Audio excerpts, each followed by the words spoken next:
I am Elias.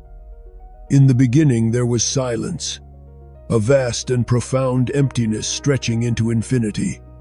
Then a voice spoke into the darkness, and with a word, light was born. The heavens were unfurled like a scroll, and the stars were scattered like jewels upon a velvet cloth. Worlds were formed from dust and fire, and in a quiet corner of the universe, a small blue planet began to stir with life. This is the story we have been told. The story of creation, a story of a singular God and a singular world. A story that has shaped our understanding of ourselves and our place in the cosmos for millennia. But what if this story is incomplete? What if the heavens were not empty? What if the ancient sky was filled with more than just stars and clouds?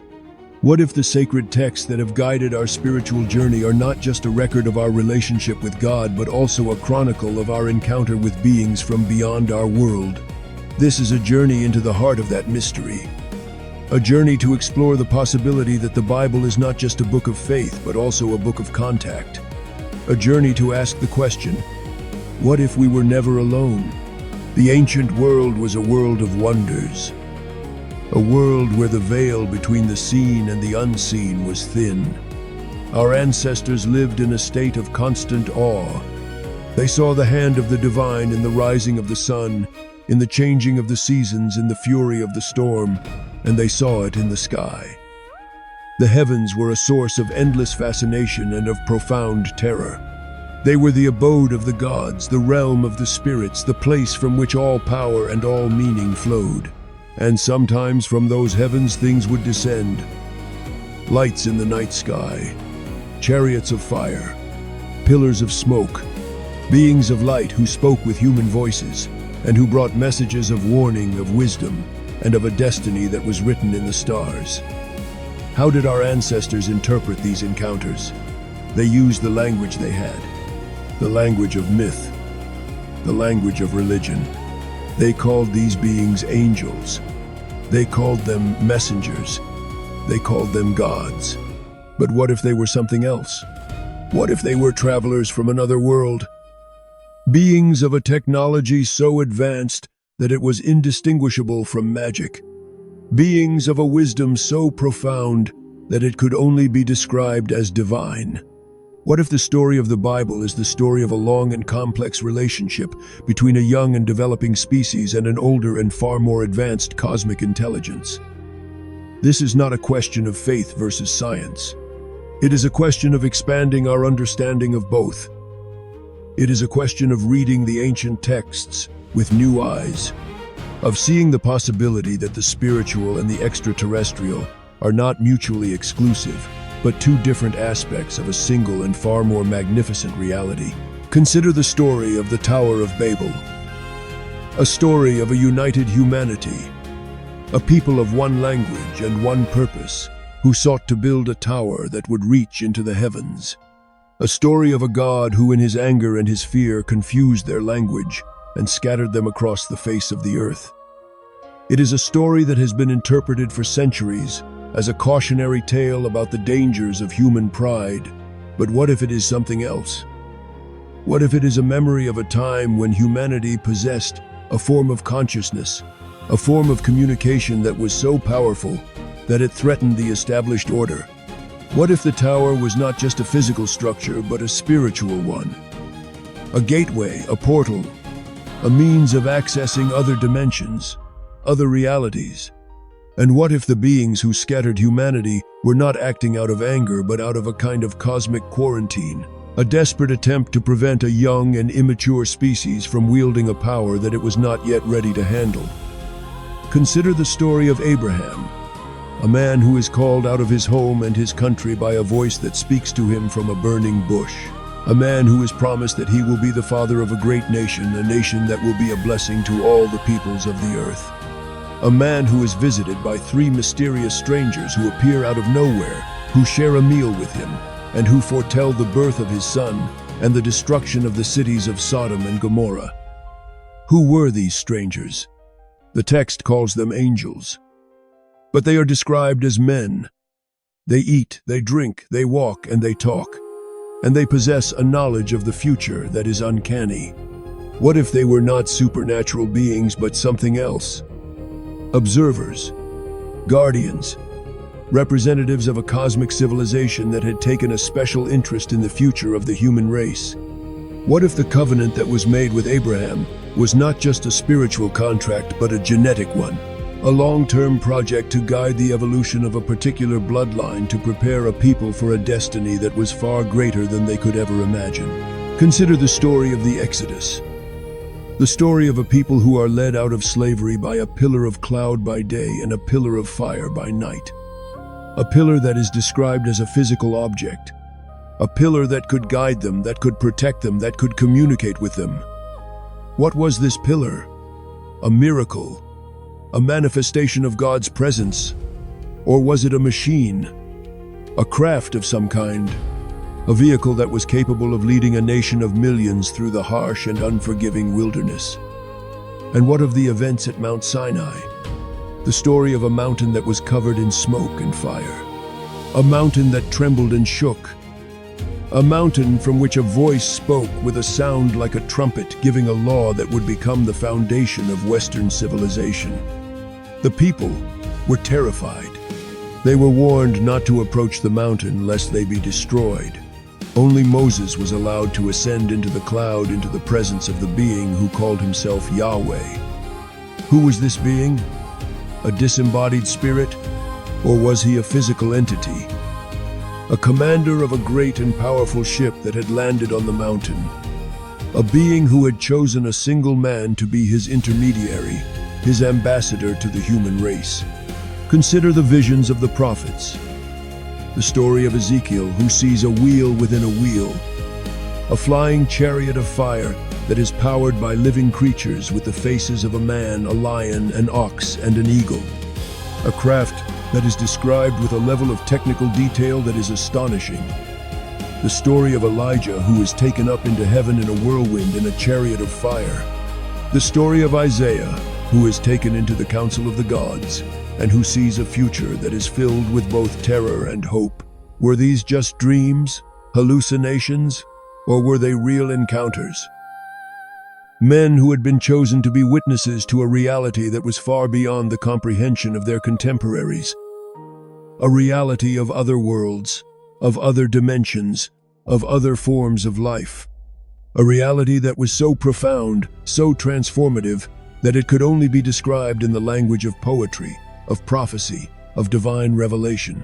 And then there is the central and most profound mystery of the entire biblical narrative.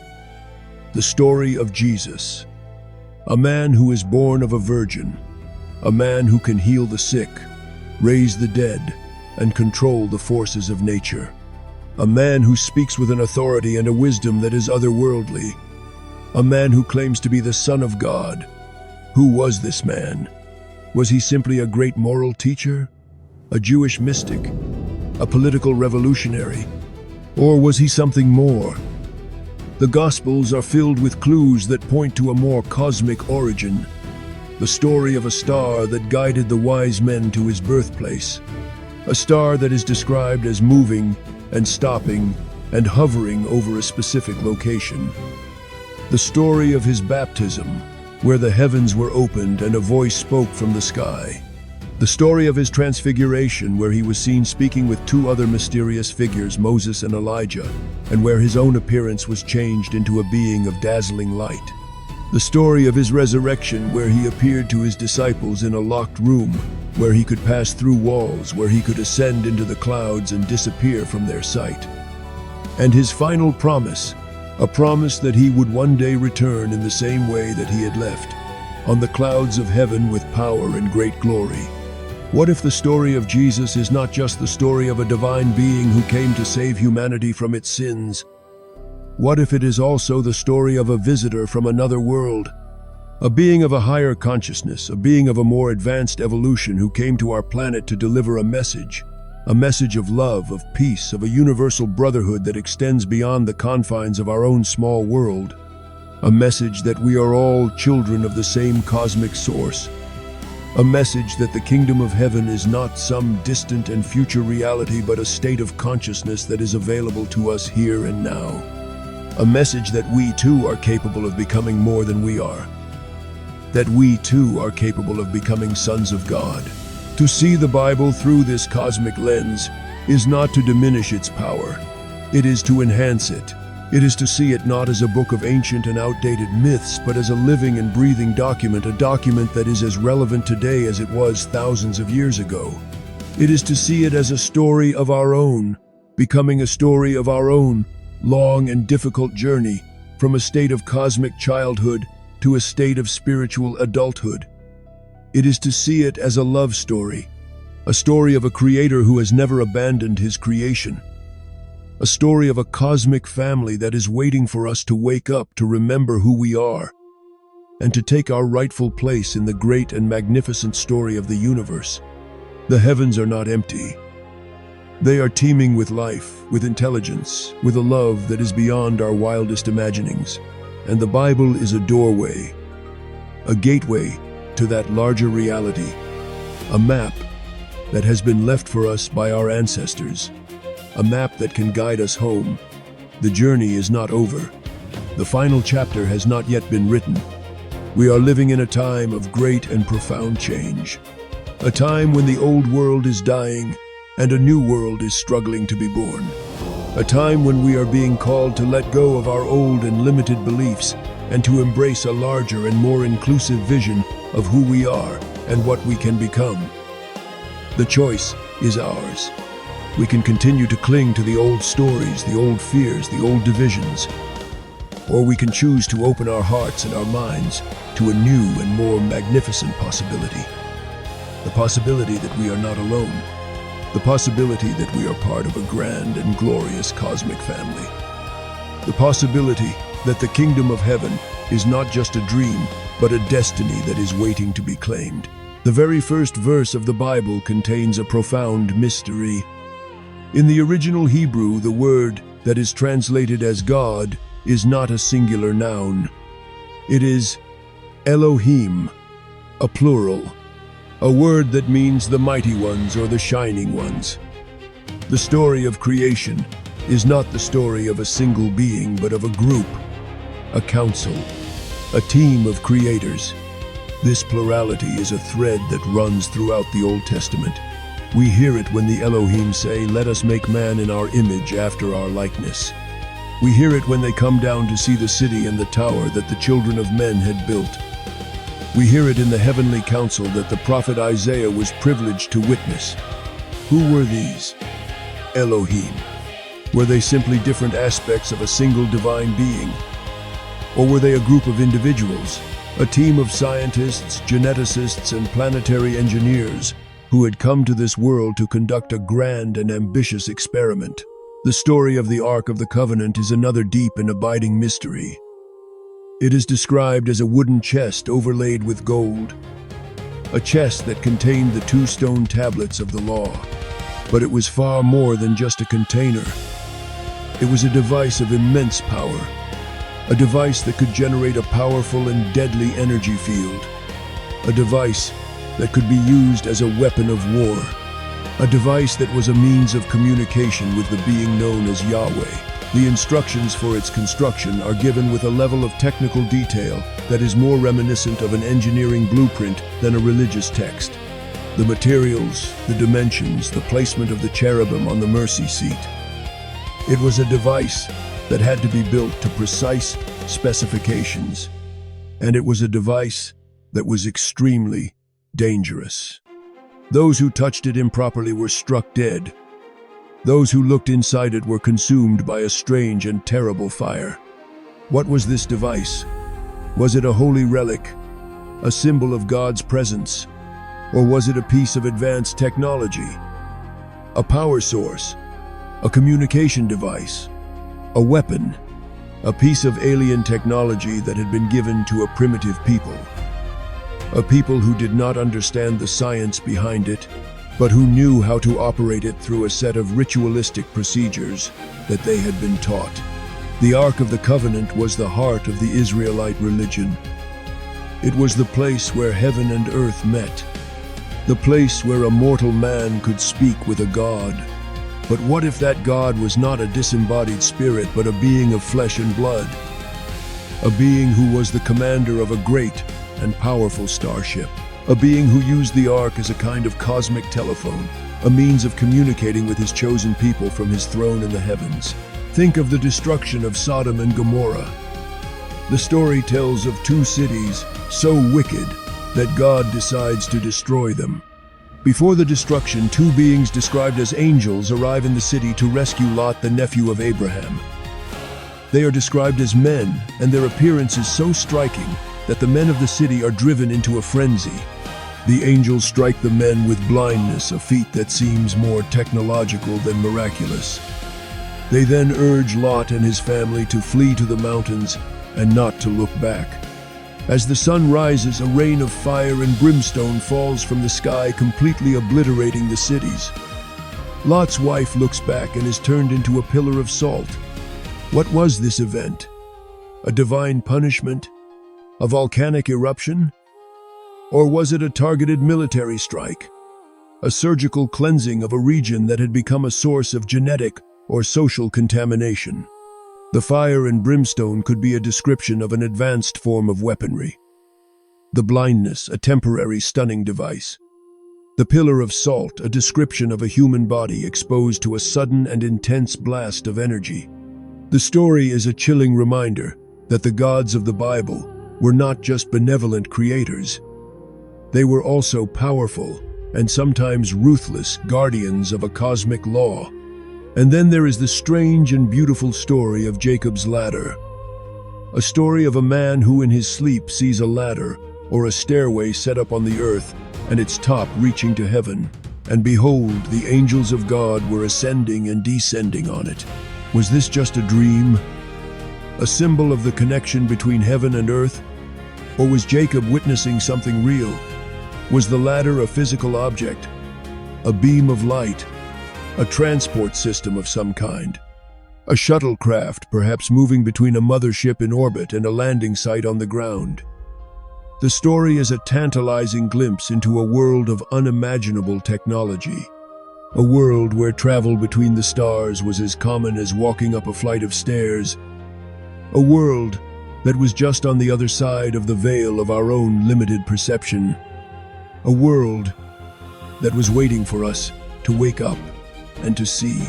This journey through the sacred texts, viewed through a cosmic lens, does not seek to provide definitive answers. It seeks to open a door to a larger and more mysterious universe than we have been taught to believe in.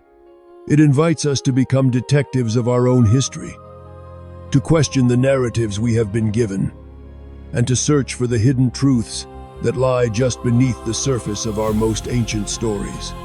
The possibility that we are not alone, that our creation was not an accident, and that our destiny is written in the stars, is a possibility that has the power to unite our fractured world. It is a story that transcends all of our religious, cultural, and national differences. It is a story that reminds us that we are all members of a single human family, a family with a shared and extraordinary cosmic heritage. The path forward is not a path of blind faith, nor is it a path of sterile materialism. It is a path of open-minded inquiry, a path that embraces both the spiritual and the scientific, a path that seeks to integrate the wisdom of the heart with the knowledge of the mind. It is a path that requires courage, humility, and a willingness to let go of our most cherished and comfortable beliefs. The universe is a vast and ancient library, and the Bible is but one of its most precious and enigmatic books. The time has come for us to learn how to read it. The time has come for us to remember who we are. The time has come for us to come home. The final message of the Bible is one of hope. A hope that is not based on wishful thinking but on a promise. A promise that the story is not over. A promise that the best is yet to come. A promise of a new heaven and a new earth. A promise of a time when all tears will be wiped away, when all suffering will cease, when all questions will be answered. A promise of a final and glorious reunion with our creators. with our cosmic family, with the source of all that is. This is the hope that has sustained our species for millennia. It is the hope that has inspired our greatest art, our noblest deeds, our most profound spiritual insights. It is the hope that is calling to us still. It is calling to us to wake up, to remember, to become the beings that we were always meant to be, the children of the stars, the heirs of a kingdom that is not of this world, the co-creators of a future that is more magnificent than we can possibly imagine. The journey home has begun. The Garden of Eden was not a place on earth. It was a state of being, a state of perfect harmony with nature, with oneself, and with the divine. It was a time of innocence, but also a time of ignorance. The two trees in the garden, the tree of life and the tree of the knowledge of good and evil, represent a fundamental choice. The choice between remaining in a state of blissful but limited childhood, or embracing the difficult but ultimately rewarding path of self-discovery and spiritual growth. The serpent in the story is not a tempter. He is a liberator. He is the voice of our own inner curiosity, our own innate desire to know, to understand, to become more than we are. The fall from grace was not a sin. It was a necessary step in our evolution. It was the moment we chose to leave the cosmic womb and to begin the long and arduous journey of becoming fully human. A journey that would take us through darkness and light, through joy and sorrow, through life and death. A journey that would ultimately lead us back to the source from which we came, but as conscious and individuated beings who had earned our place in the great cosmic family. The story of the fall is the story of our own birth as a species. A birth that was both painful and glorious. A birth that set us on a path of infinite possibility. The prophets were the stargazers, the dreamers, the ones who dared to look beyond the veil of ordinary reality. They were the shamans of ancient Israel, the ones who could travel in the spirit to other worlds, to other dimensions. Their visions were not just allegories, they were field reports. Reports from a reality that was teeming with life, with intelligence, with a beauty and a terror that was beyond all human comprehension. Ezekiel's wheel was not a metaphor.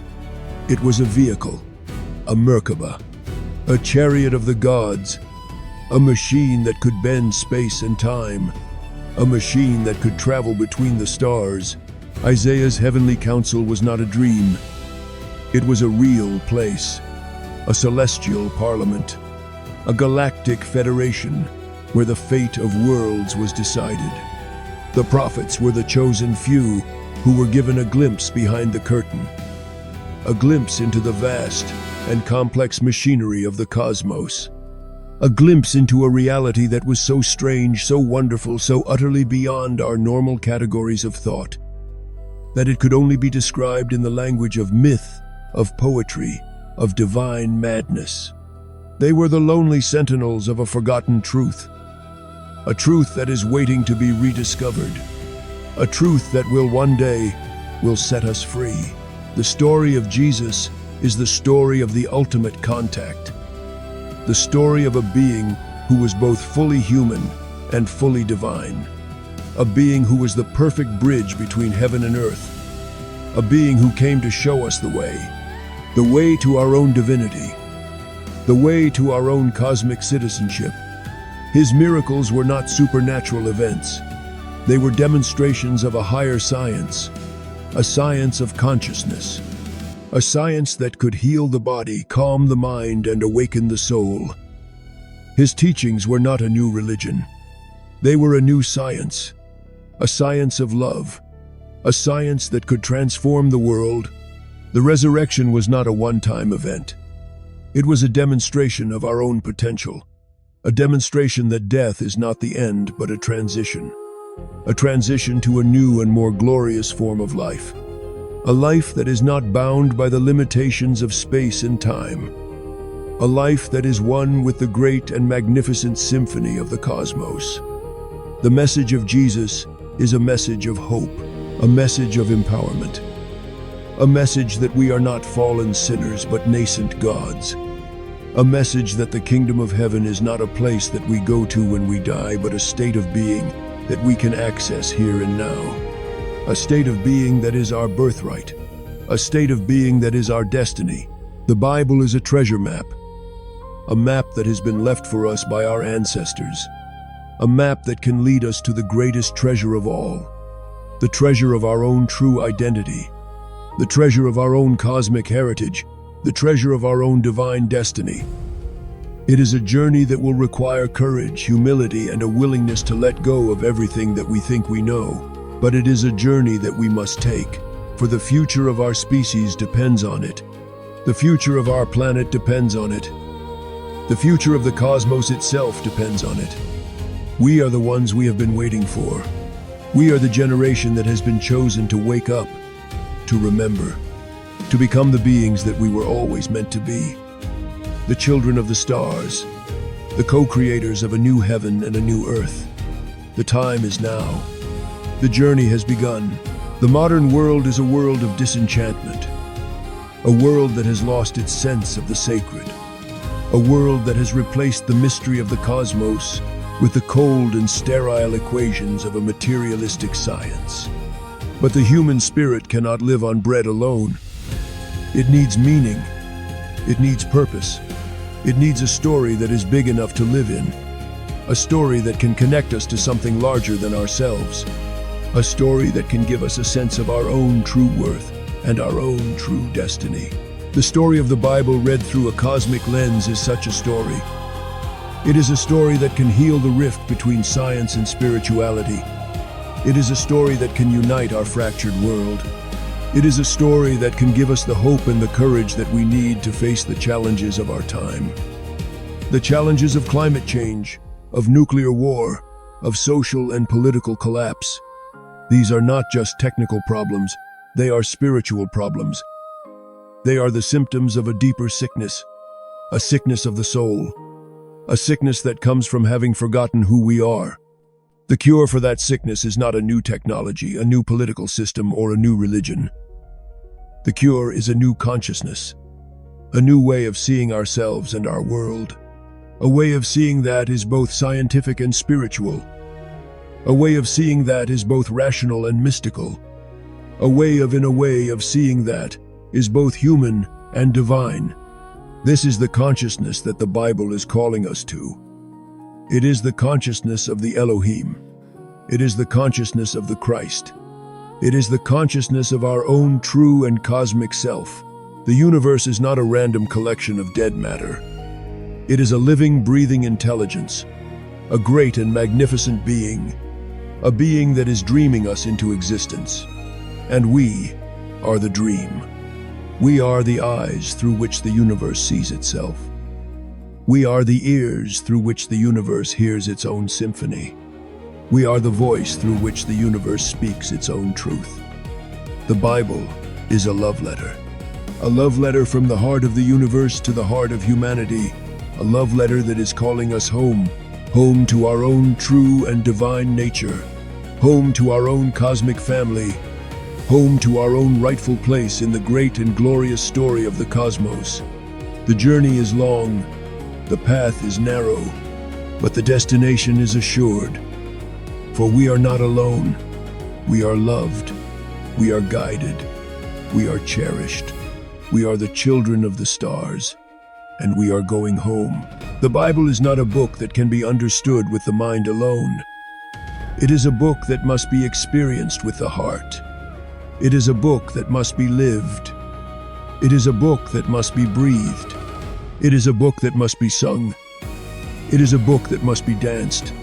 It is a book that must be wept over. It is a book that must be laughed with. It is a book that must be loved. For it is a book that is alive.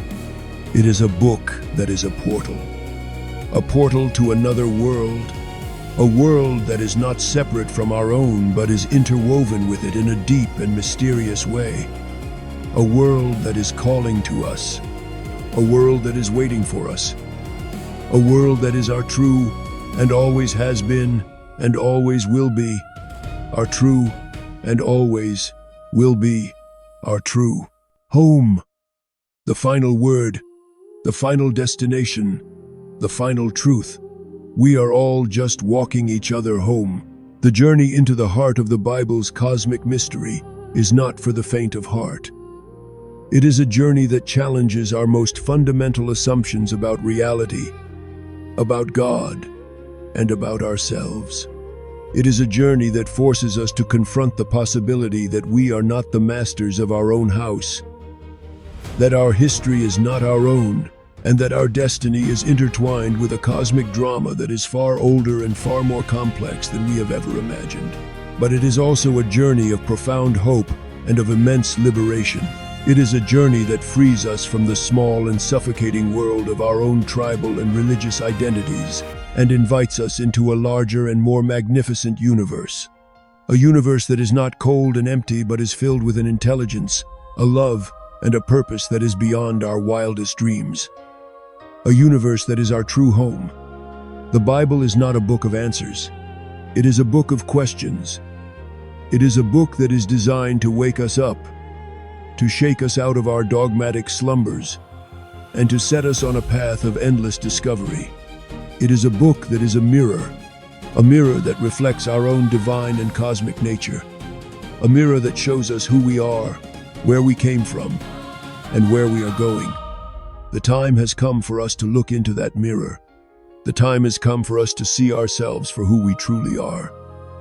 The children of the stars, the heirs of a kingdom that is not of this world, the co-creators of a new heaven and a new earth. The journey home has begun, and the universe is waiting for us with open arms. The Bible is a fractal, a pattern that repeats itself on every scale. The story of the individual soul is the story of the nation of Israel, is the story of the human race, is the story of the cosmos itself.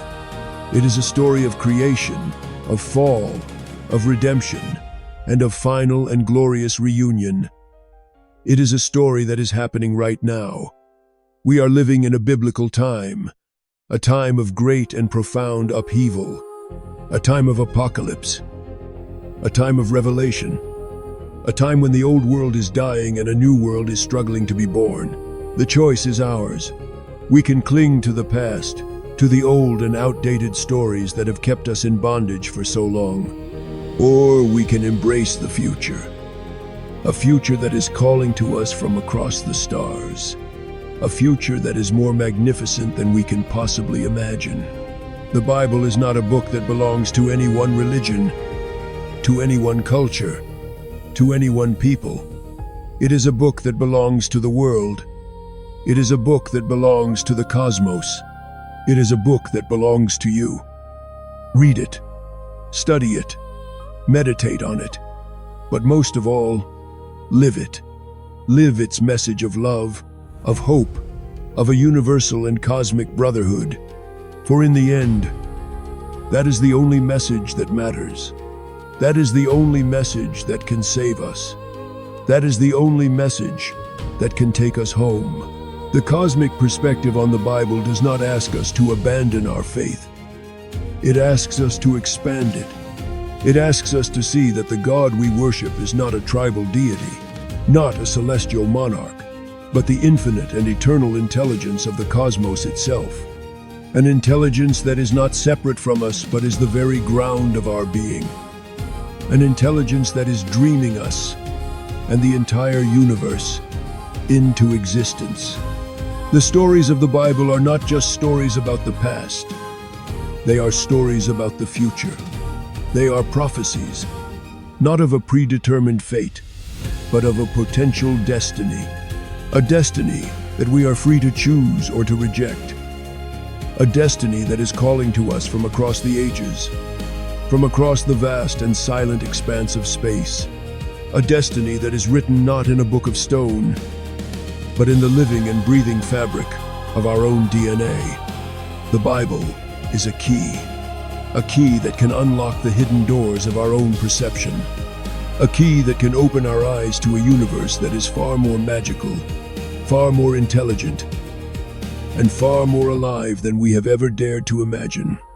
The time has come for us to use that key. The time has come for us to wake up from our long and troubled dream. The time has come for us to remember who we are, the children of the stars, the dream of God, the hope of the cosmos. The journey home is not a journey to a place. It is a journey to a state of being that is our true and eternal home.